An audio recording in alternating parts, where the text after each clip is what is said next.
दरवर्षी गणेशोत्सव साजरा करताना वेगवेगळ्या देखावे साकारून सामाजिक संदेश देण्याचा भाविकांचा प्रयत्न असतो. पुण्यातील एका डॉक्टर महिलेनं गणरायाच्या देखाव्यातून कोलकात्यामध्ये झालेल्या घटनेचा देखावा साकारलाय. गेल्या 2 महिन्यात महिला अत्याचाराच्या घटना वाढल्यानं हा देखावा साकारल्याचं त्यांनी सांगितलंय. या संदर्भात डॉक्टर शची देशमुख यांच्याशी बातचीत केली आमच्या प्रतिनिधी रेवती हिंगवे यांनी.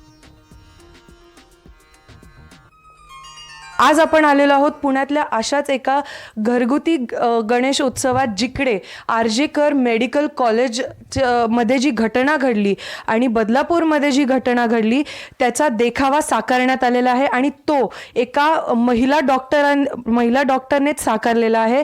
आणि त्या आत्ता आपल्यासोबत आहेत शची देशमुख. त्यांना हा देखावा का साकारण्याची गरज पडली किंवा का गरज भासली हे त्यांच्याकडनं जाणून घेऊयात. तुमचं खूप खूप स्वागत आहे NDTV मराठीमध्ये. तुम्ही एक महिला डॉक्टर आहात, का गरज भासली आणि हा जो सगळा प्रकार झाला त्याच्यावर तुमचं डॉक्टर म्हणून काय म्हणणं? जेव्हा हे सगळं झालं त्यावेळेस ते खूप जास्त हर्ट झालं आणि त्यावेळेस त्या गोष्टी खूप जास्त बघायला मिळाल्या. सोशल मीडियावर आपण एवढं बघितलं, एवढ्या स्टोरीज रिपोस्ट झाल्या, पण प्रॅक्टिकली आपण काय करतोय? नुसतं स्टोरीज शेअर करून काय होणार आहे? आपण काहीतरी करायला पाहिजे, समाजात काहीतरी बदल आणायला पाहिजे. यासाठी मी हा प्रयत्न केला की लोकांना ह्याच्यातून थोडीसरी माहिती मिळेल. तर ह्याच्यामध्ये मी 2-3 वेगळ्या गोष्टी केल्या आहेत. तर पहिली गोष्ट म्हणजे त्याच्यामध्ये मी वॉल ऑफ स्ट्रेंथ केली आहे, जी सगळ्यात महत्त्वाची गोष्ट मला यातली वाटते.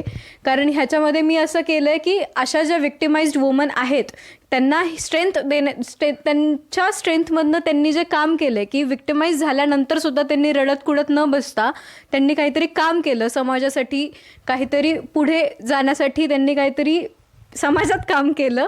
त्यांच्या अशा ह्या 10 वुमन मी अशा इथे मांडल्या आहेत.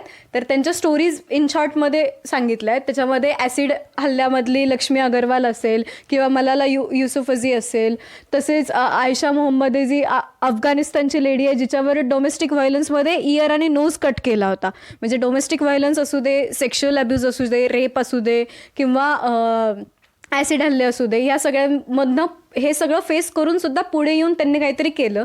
तर काहीतरी बळ मिळावं सगळ्यांना, यासाठी हा एक वॉल ऑफ स्ट्रेंथ हा पार्ट मी केलेला आहे. तसंच मी इकडे रिस्पेक्ट, कन्सेंट अँड इक्वॅलिटीबद्दल सांगितलं आहे. ह्याच्यामध्ये मी असे 10 मुद्दे मांडले आहेत की नुसतंच आपण ह्याच्याबद्दल बोलून काही उपयोग नाही.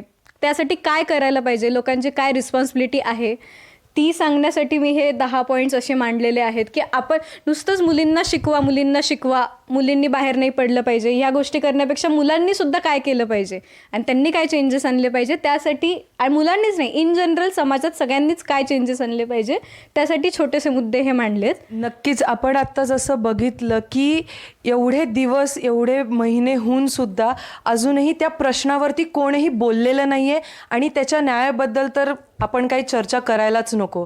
पण हा सामाजिक संदेश गणेशोत्सवानिमित्त या महिला डॉक्टरांनी दिला आणि तो किती महत्त्वाचा आहे आत्ताच्या घडीला, हे महत्त्वाचं आहे. NDTV मराठीसाठी रेवती हिंगवे, पुणे.